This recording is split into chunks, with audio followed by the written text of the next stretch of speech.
Imagine losing your life savings overnight only to discover that the man who held the keys to your fortune disappeared. News reports soon surfaced that he died mysteriously, died during his honeymoon, and of a generally non-fatal condition, Crohn's disease, while in a foreign land. Preliminary formal reports say Gerald Cotten died on December 9th, 2018, at the young age of only 30 years. And what if that death, which remained shrouded in suspicions and chock full of red flags, was just the beginning of the story? Gerald Cotten died in 2018 under mysterious circumstances, leading to the loss of $215 million in cryptocurrency, despite claims that he passed away due to what is medically considered non-fatal Crohn's disease. Many customers and investigators have questioned his death, suspecting a potential exit scam. Requests for his body to be exhumed have been made to confirm his death, driven by the missing funds and hundreds of smack-your-face obvious red flags. Investigations revealed that, shockingly, that's sarcasm, because why there isn't an indictment and warrant for him is the only shocking part to thousands of people. Cotten was involved in a Ponzi scheme, mismanaging user funds before his death. Recent news reports also breathed life into the investigation have cracked open the cryptic case of Gerald Cotten and QuadrigaCX, revealing new clues that led straight to his elusive partner, Michael Patreon. Join us as we unravel the thrilling saga of deception, greed, and a quest for justice that spans continents and crosses into the darkest corners of the cryptocurrency world. This is the story of death in cryptoland, the ultimate exit scam. Some believed he was a visionary, a dreamer, but in the end, to everyone, he was this, the architect behind one of the most perplexing sagas in the financial world. Our story begins in the quaint town of Belleville, Ontario in 1988. Belleville, with its vibrant community and rich history, was a city where the seeds of ambition could take root. In 1988, when Gerald Cotten was born, Belleville was a city of about 40,000 people. It was known for its charming downtown area with a mix of historical buildings, local shops, and small businesses that gave it a quaint, small-town feel. It was here that Gerald Cotten was born into a middle-class family where he would spend his formative years dreaming of the future. Gerald Cotten was known to his friends and colleagues as Jerry. Jerry's mother was a nurturing and caring figure in his life. She was deeply involved in the local community, participating in various volunteer activities and community events. Her compassionate nature and commitment to helping others left a lasting impression on Jerry. Growing up in Belleville, Jerry was a curious and intelligent child. He showed an early interest in technology and computers, spending hours tinkering with gadgets and exploring the early internet. His parents supported his passion, providing him with the resources and encouragement he needed to pursue his interests. This supportive environment allowed Jerry to develop the technical skills and entrepreneurial spirit that would later define his career. Jerry's father worked in one of the local manufacturing plants, a steady job that provided for the family, but also instilled in young Jerry a desire for something more. The digital revolution was on the horizon, and Jerry was ready to ride its wave. Jerry attended York University, where he studied business and became involved in the local cryptocurrency community. His enthusiasm for digital currencies and his charismatic personality made him a well-known figure among early adopters. Jerry's technical knowledge and entrepreneurial spirit positioned him as a promising leader in the nascent world of cryptocurrency, a new way to imagine and interact with the financial world. As Jerry grew, he saw in Bitcoin and its digital kin not just a currency, but a revolution. He soon engaged with a friend who would become a co-founder of Quadriga, a young man named Michael Patreon.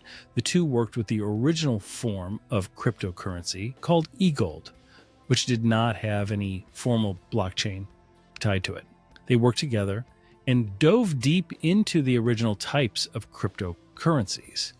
Back in the early 2000s, the original cryptocurrencies did not actually have blockchain, the secure, decentralized math formula that can be verified behind them.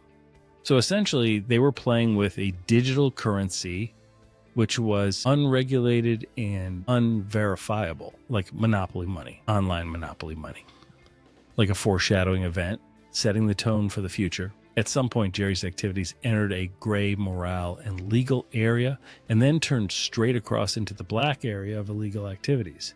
Remember, this is all years before he created QuadrigaCX.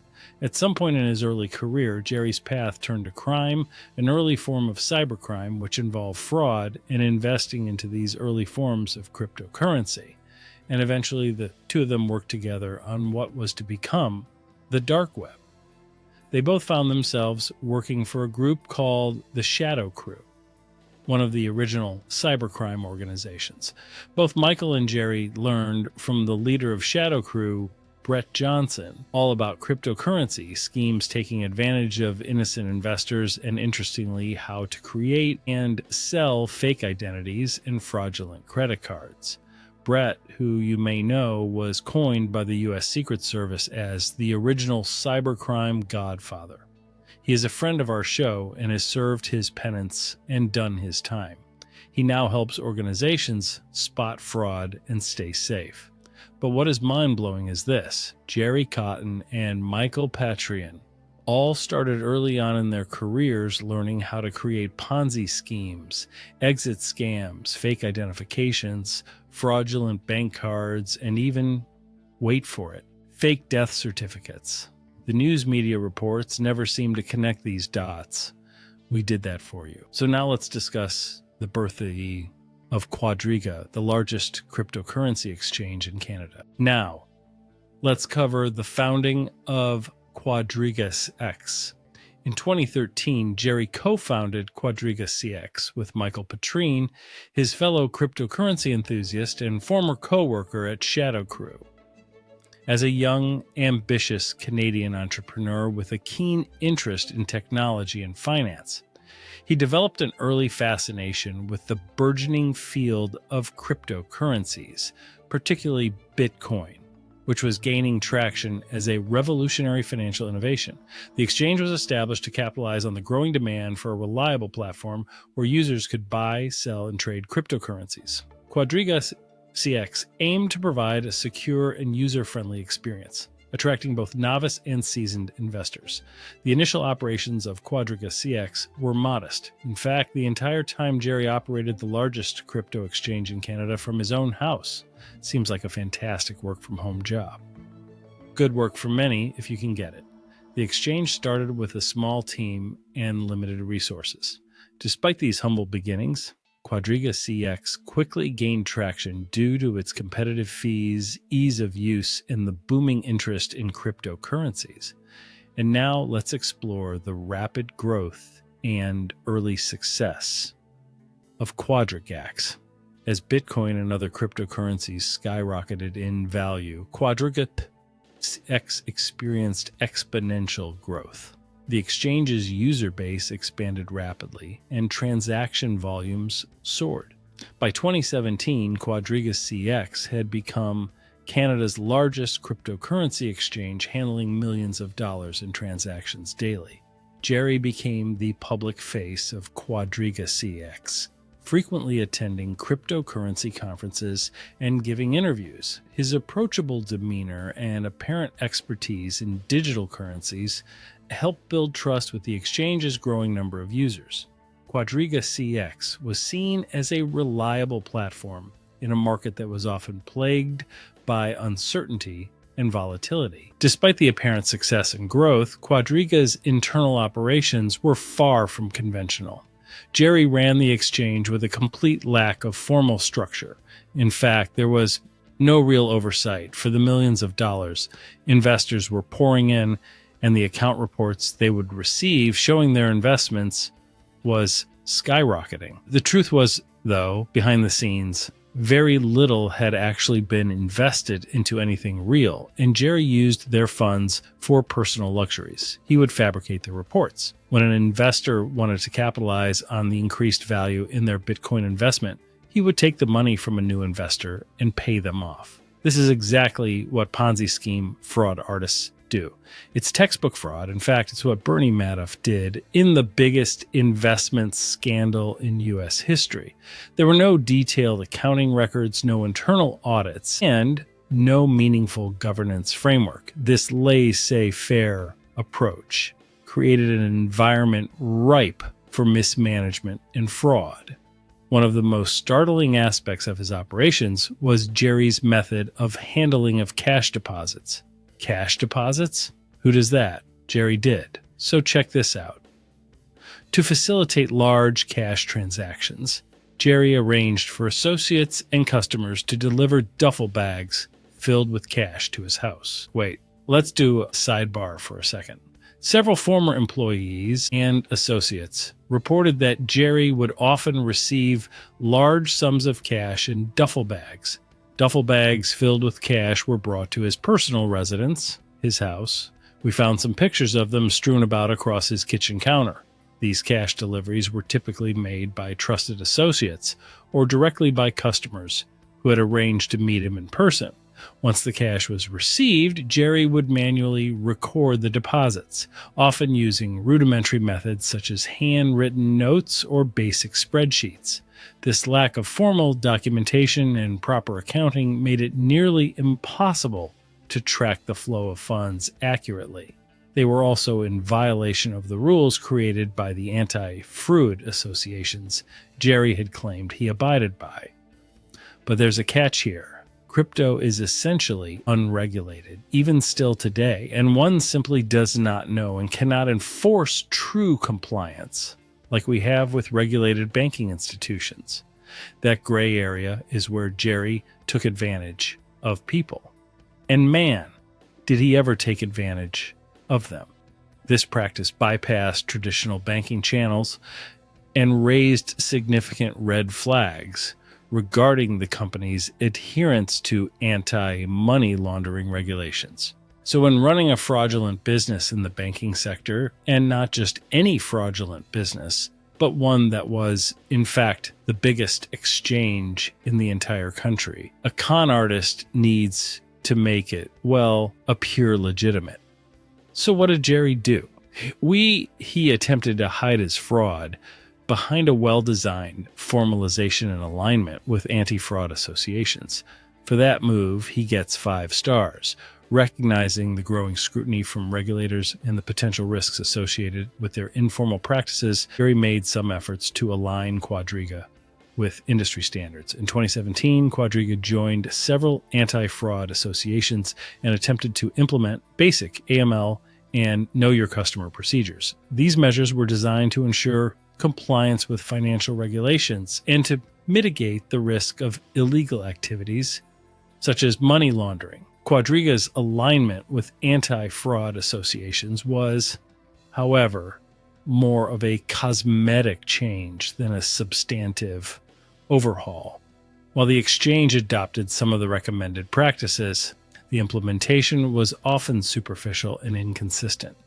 The core issues of mismanagement and lack of internal controls persisted, undermining the effectiveness of these measures. Behind the facade of security and compliance was, well, nothing but fraud and a massive historic Ponzi scheme, setting up a potential exit scam when things go south.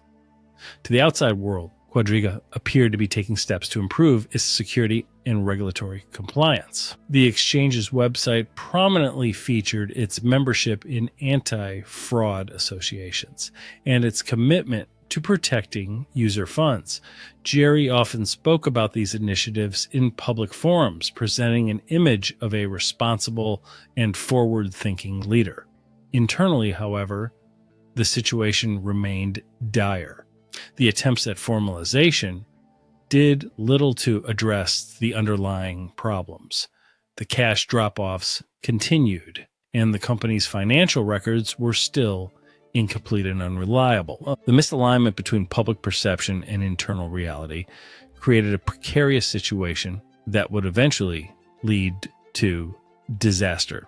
Throughout Quadriga's rise, there were numerous red flags that were either ignored or overlooked by users, regulators, and even some employees. The informal handling of large cash deposits, the lack of proper accounting practices, and the minimal oversight should have raised serious concerns. However, the rapid growth of the cryptocurrency market and the significant profits being made blinded many to these warning signs.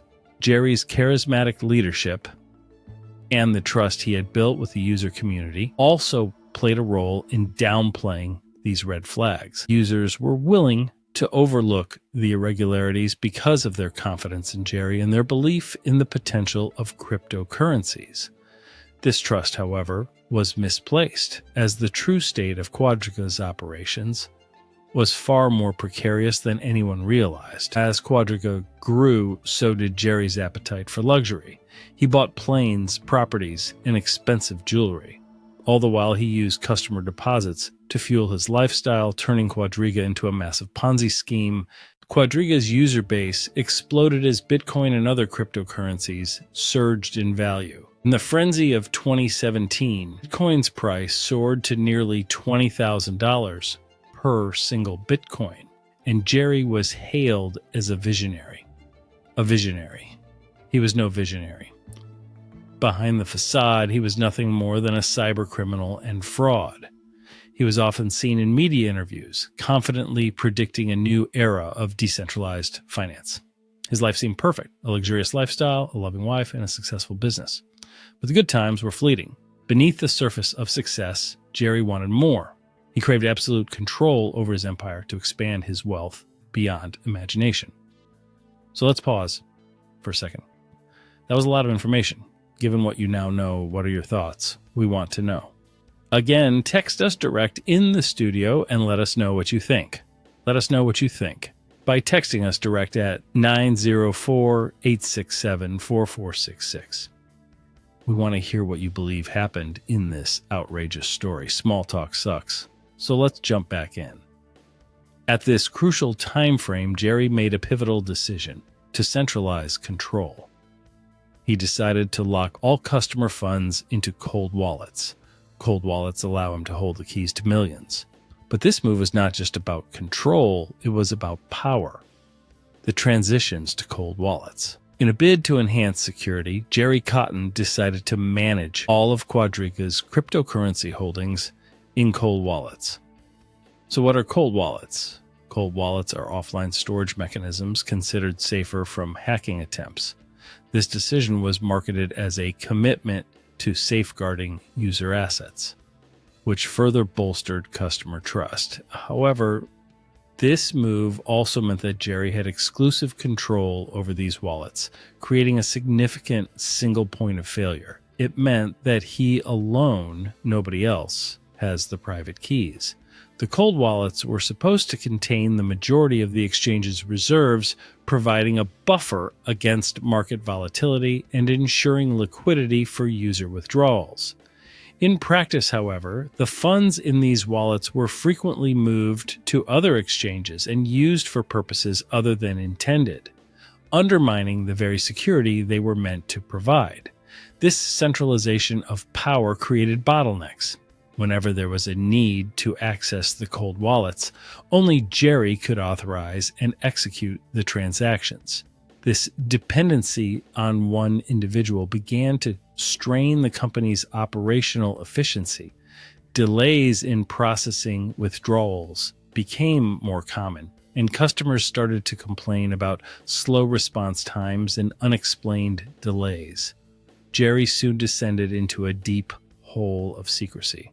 As the pressure mounted, Jerry's management style became increasingly opaque. He rarely shared details about the cold wallets or the status of the company's reserves with anyone, not even his closest associates.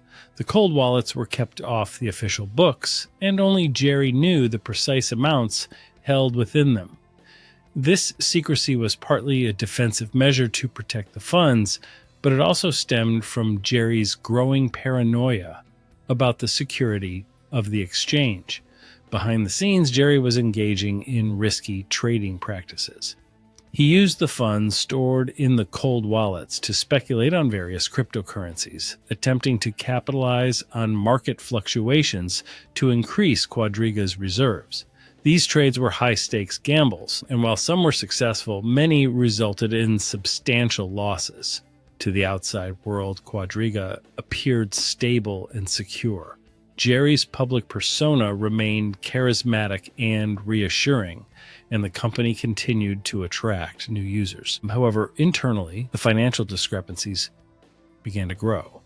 The cold wallets, once seen as a fortress of security, had become a source of instability. In order to mask the financial shortfalls caused by his speculative trading, Jerry began moving funds between the cold wallets and other exchanges. This constant shuffling of assets created a facade of liquidity and stability, but in reality, it was a desperate attempt to cover up the mounting losses. And then, of course, was the creation of fake accounts to mask the growing financial instability and create the illusion of liquidity and activity on the platform. Jerry resorted to creating fake accounts, operating under aliases such as Chris Markai and R2D2. Jerry fabricated transactions and manipulated trading volumes.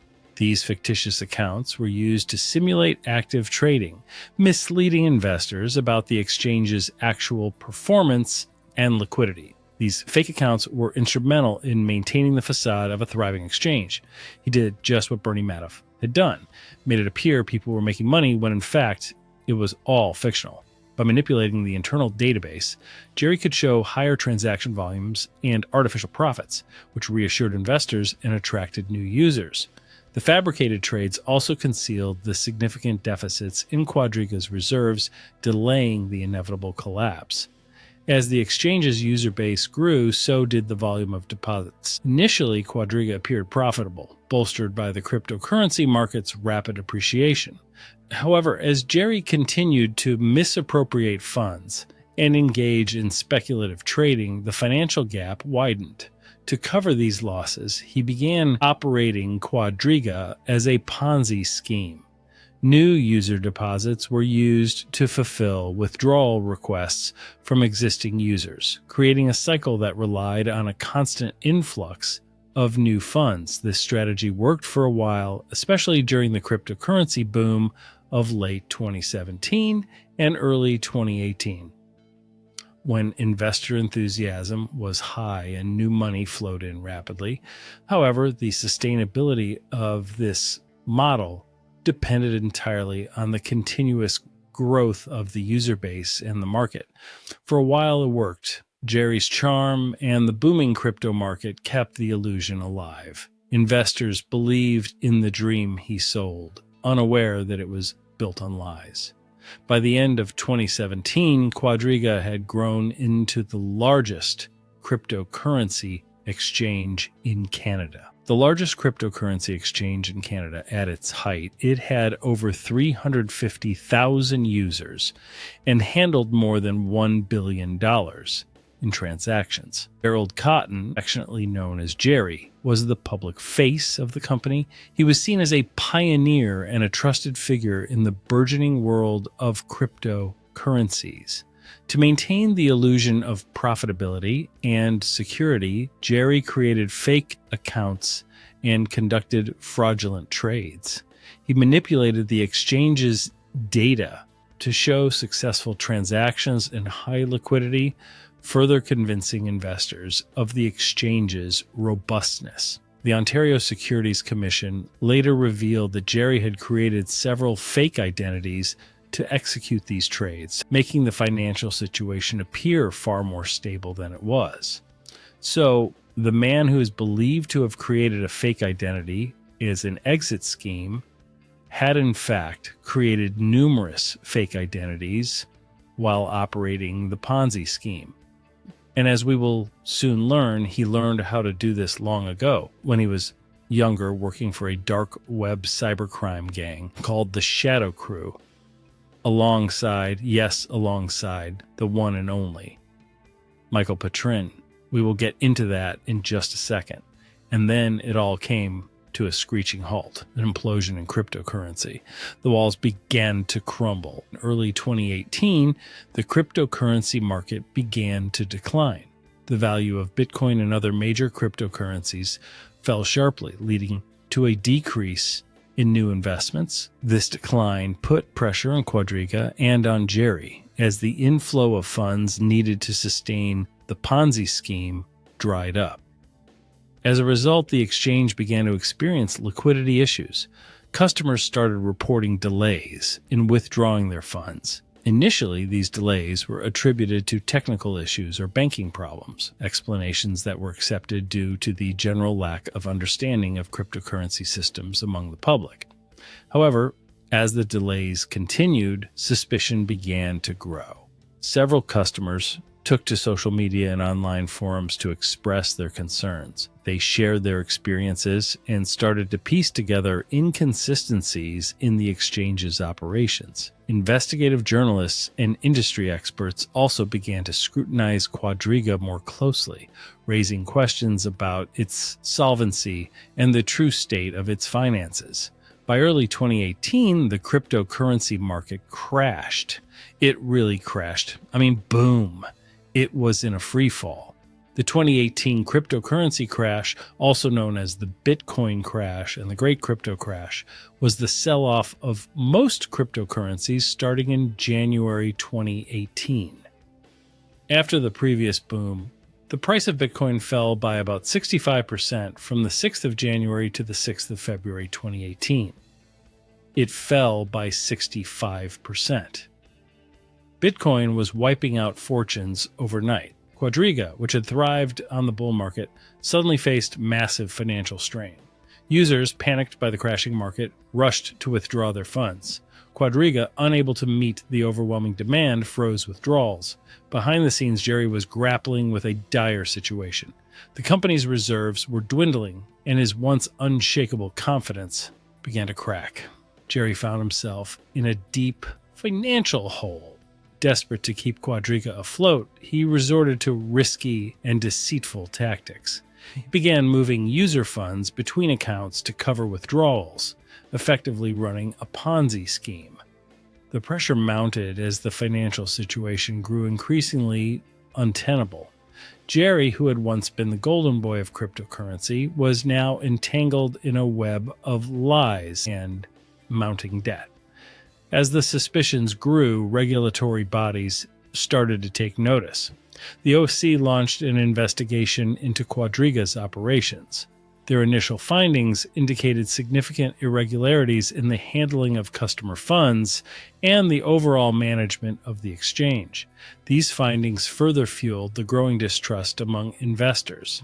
By mid-2018, several lawsuits had been filed against Quadriga by disgruntled customers who were unable to withdraw their funds.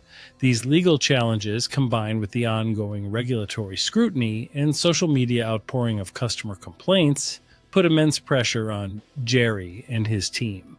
The exchange's public image began to crumble and panic started to set in. The remaining staff were often left in the dark about the true state of the company's finances. Many were unaware of Jerry's manipulations and believed the public narrative that the delays were due to technical and banking challenges. This lack of internal communication and transparency exacerbated the company's problems and hindered any coordinated response to the crisis. Regulatory bodies, including the Ontario Securities Commission, began to take notice of the complaints and media reports surrounding Quadriga. The OSC initiated an investigation to determine whether the exchange was complying with securities laws and to assess the veracity of the allegations being made by users and the media.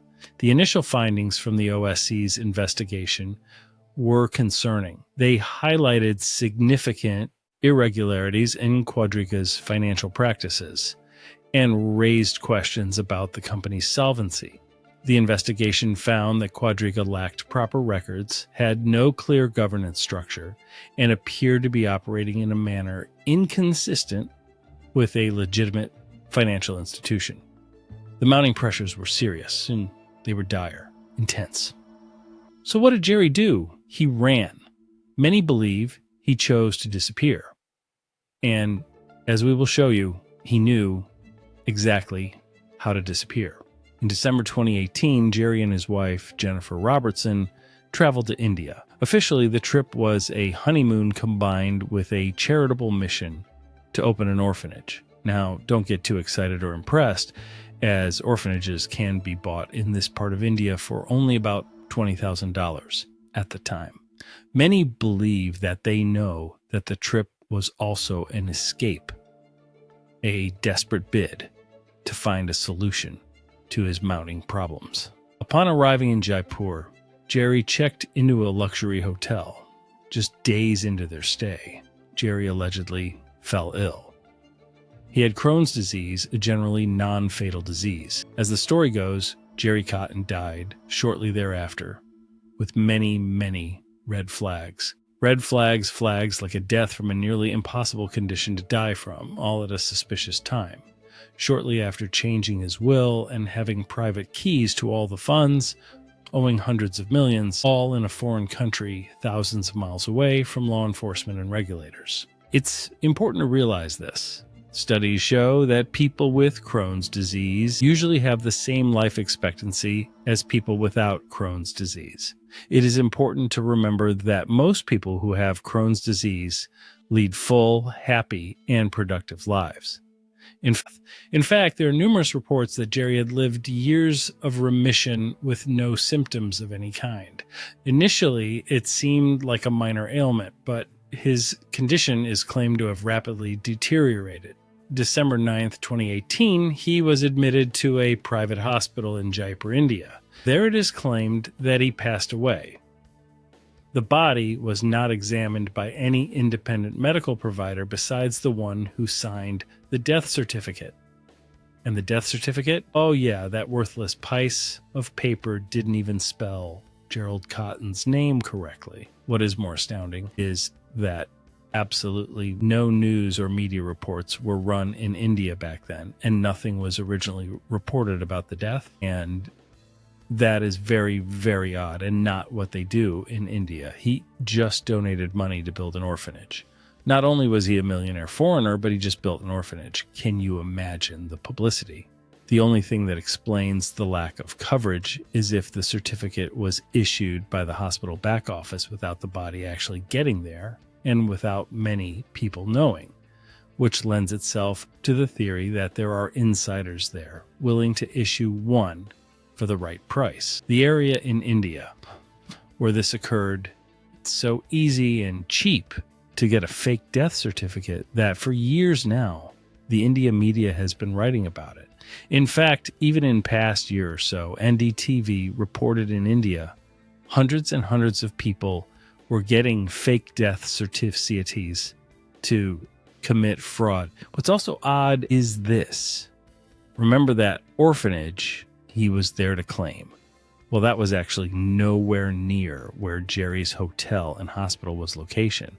I searched the name of the town where the orphanage was located at, and it is 2,300, that is 2,300 kilometers away from Jaipur, and would take about 40 hours continuous driving to reach.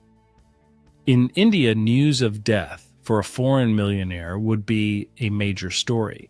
But wait, there is more, much more. After his death from a non-fatal medical condition with 0.000075% chance of dying from, there was absolutely no autopsy was done. The body was not given to the Indian medical examiner. Nobody confirmed the identity of any claimed dead corpse, nor saw any dead corpse, let alone could prove that Gerald Cotten, in fact, died. No evidence that his body has ever been seen after going in for treatment for Crohn's disease. It was instead packaged up with a closed coffin and shipped back to North America. So how hard is this to actually get away with? It was instead packaged up with a closed coffin and shipped back to North America. So how hard is this to actually get away with? Fraud based on fake death certificates can be issued in India if you know where to ask, or ask online. The cost, only a few $100s. In fact, an investigative reporter went and tested it and successfully bought his death certificate for only a few $100s in less than a day, right in the area where all this happened.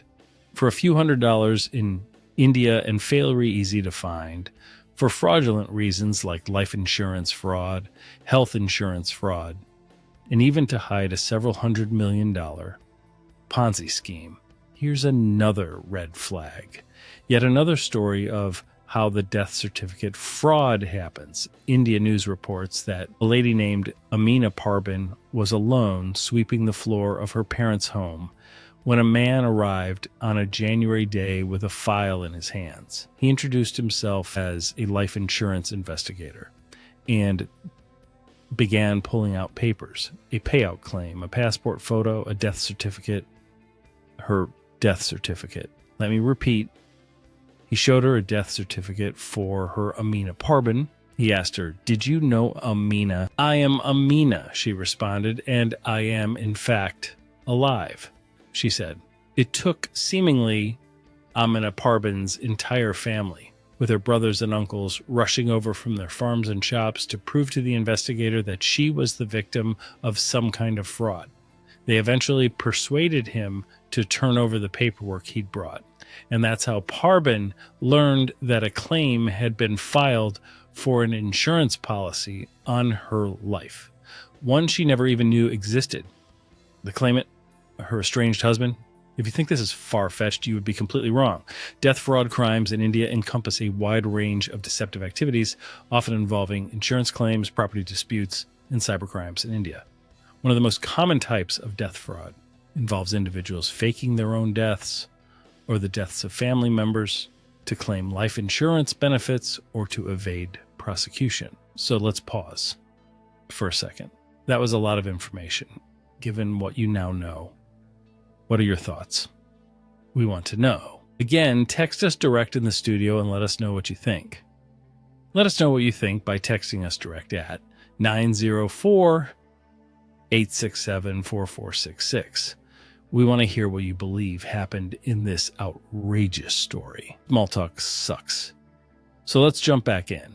Maybe the next segment will raise some eyebrows and change your mind. Let's address our last question. How would Jerry know how to do all this? How to get away with faking his death? The Indian doctors in Jaipur allegedly diagnosed him with complications related to Crohn's disease. Despite their efforts, Jerry's condition worsened and he was pronounced dead within 24 hours. The news of Jerry's death sent shockwaves through the cryptocurrency community. Quadriga announced his passing on January 14, 2019, revealing that Jerry was the sole custodian of the exchange's cold wallets, the offline storage where the majority of user funds were kept. Without the private keys, which only Jerry knew, approximately $190 million in cryptocurrency was effectively lost. Panic ensued. Thousands of Quadriga users were left in financial limbo, unable to access their funds. Speculation ran rampant. Some believed Jerry had faked his death to escape the financial collapse and start a new life elsewhere. After all, India was known for death fraud, and the circumstances of his death were suspiciously convenient. Investigators delved into Jerry's past, uncovering a web of deceit and financial mismanagement. They found that Jerry had been using customer funds for personal expenses and high-risk trades. Michael Petrin, whose criminal history included identity theft and credit card fraud, became a person of interest. The partnership between Jerry and Michael, once seen as a symbiotic alliance, now appeared to be a collaboration built on a foundation of crime and manipulation. The connection between Gerald Cotten and Michael Petrin, who, by the way, had changed his identity after a felony conviction for falsifying identities and fraud. His real name is Omar Dehanani, Michael and Jerry's partnership was built on shared vision and complementary skills, but it was also marked by underlying tensions and risks. Their collaboration was instrumental in the rise of Quadriga, but the unresolved issues and lack of transparency contributed to the company's ultimate collapse. As the layers of deception unraveled, the story of Gerald Cotten and Quadriga became a haunting tale of financial intrigue, betrayal, and the dark side of the cryptocurrency boom. The mystery of Jerry's death, the missing millions, and the fate of Quadriga lingered, casting a long shadow over the world of digital finance. Michael Patrin, whose real name is Omar Danani, is a controversial figure with a history of legal issues. Born in 1983 in Canada, Danani moved to the United States at a young age. He became involved in online criminal activities, including identity theft and credit card fraud. In 2005, he was convicted and served time in a U.S. federal prison. After his release, Danani changed his name to Michael Patrin and returned to Canada, where he rebranded himself as a cryptocurrency entrepreneur. Gerald Cotten and Michael Patrin met through the burgeoning cryptocurrency community in Canada.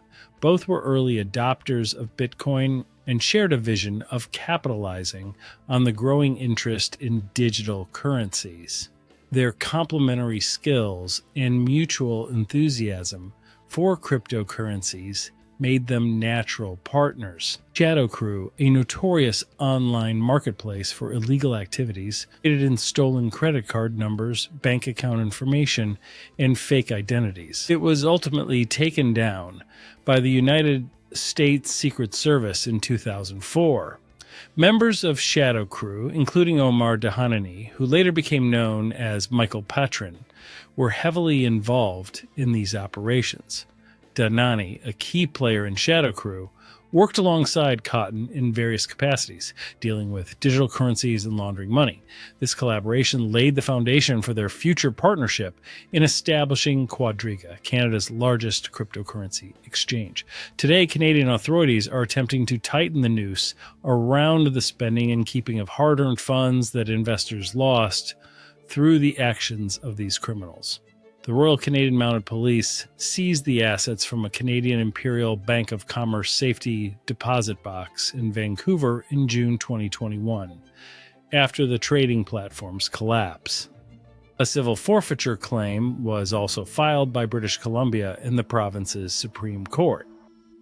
In the end, the long arm of the law now reaches out for Michael Patrin, whose attorney claims all was legally obtained.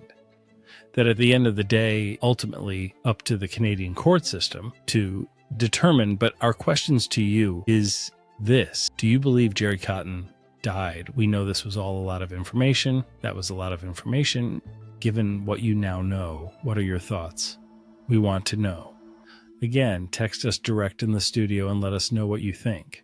Let us know what you think by texting us direct at 904-867-4466. We want to hear what you believe happened in this outrageous story. We first reported on this story over 2 years ago, and now continue to update you as developments arise. Will Gerald Cotten ultimately slip up and be found? Money does not last forever, after all. Or did he in fact pass away, leaving his wife stuck with all the mess?